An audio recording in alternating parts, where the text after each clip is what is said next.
The Centers for Disease Control and Prevention estimates that each year, 48 million people get sick from foodborne illness.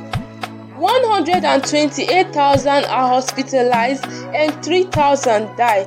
And that is why I'll be talking about food contamination today.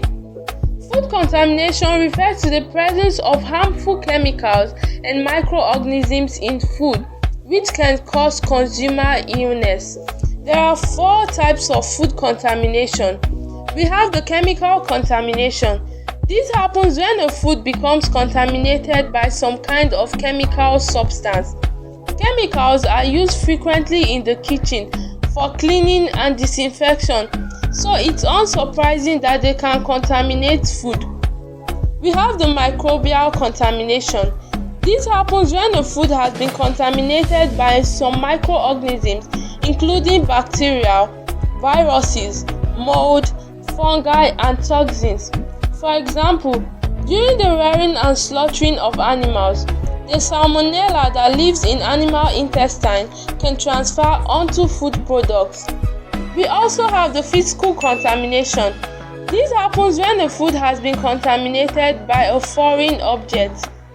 It can occur at any stage of food delivery and preparation.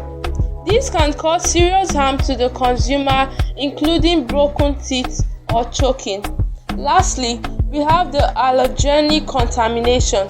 This occurs when a food that causes an allergic reaction comes in contact with another food. There are several effects of food contamination, but I'm going to be listing a few. Number 1, it leads to nausea. 2, vomiting. It causes watery or blood diarrhea. It causes abdominal pain and cramps, and it also causes fever. How to prevent food contamination? Wash your hands and work surfaces before, during, and after preparing your food. Separate raw meat, poultry, seafood, and eggs from ready-to-eat foods. Cook food to the right internal temperature to kill harmful bacteria. Refrigerate leftovers within 2 hours of cooking. Wash these clothes thoroughly.